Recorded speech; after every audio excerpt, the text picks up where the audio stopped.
Good morning mga ka-Angel University TV. Ito, gigising lang namin. Ito yung natanaw namin sa aming pagising.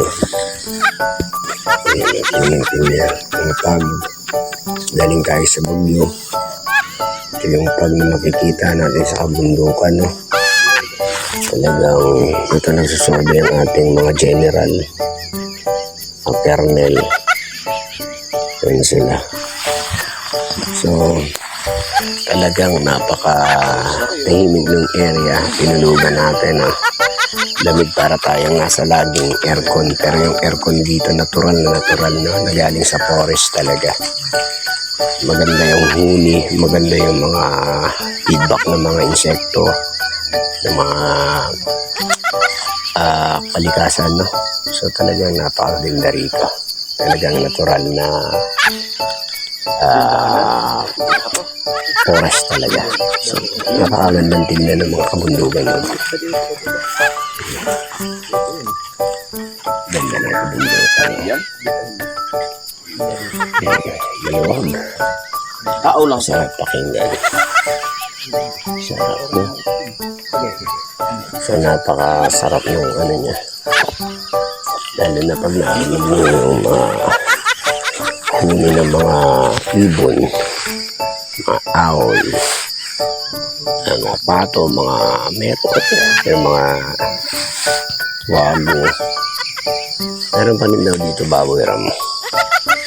Talagang maluwag pa tong forest na to, no? Ayun, no? Sarap. Ganda ng tanawin niya. Ito yung una mo, diba? Ito yung una mo. Tapos kasi nakuha mo na rito kasi parang maraming ano, luya, no? Parang mga luya yun sa baba. Ang ganda ng bentahan yun, pailalim. So, ayun na.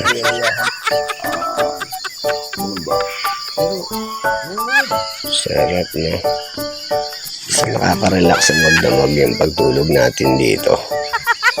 Talagang kakaiba yung nature, no? Kakaiba, para kang binubulungan, nakaka-refresh ng utak. Talagang peaceful talaga. Tulog ka. Nag-iisa lang talaga. No? Kanina, nasa silong lang kami ng sa silong lang kami ng kubo. Yun yung kubo namin. Ayan.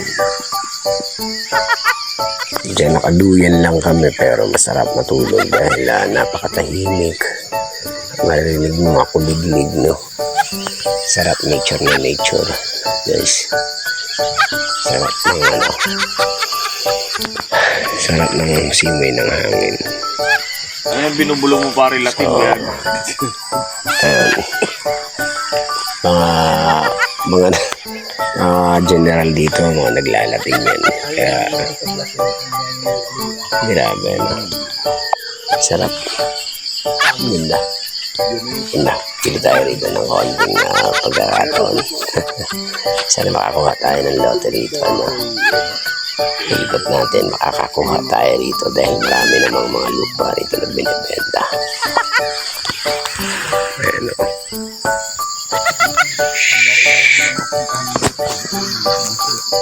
Gala-gala, pwede mong babain to, no? Oh, baba. Baka mamaya makakita ka ng mga...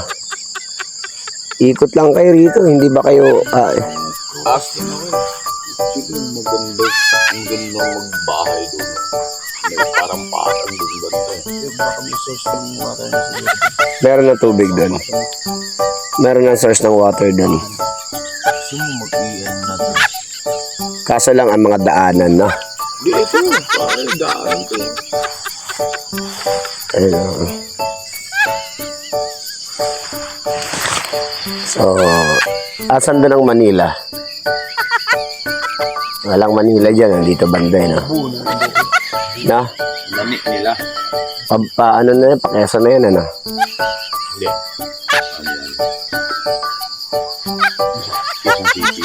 Quezon City dito. Diyan bandang Quezon City dito. Ito dito kasi pa Quezon na yan. City. Quezon Otso. Quezon Noyes. So, ang ganda ng panahon, no? marami pang kabundukan na hindi pa nababahayan talaga. Makikita nyo, marami pang walang bahay.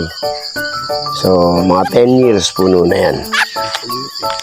Sarap na ano niya. Pag sarap.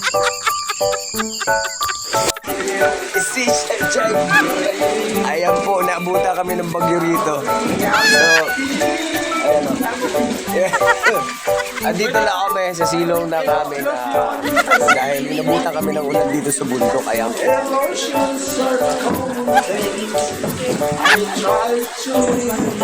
So, nandito lang, nagkantakantahan lang. Siyempre ako nakatuyan ako. Yan sila, oh. Nagtindog-tindog man kay, ano, no? Oh.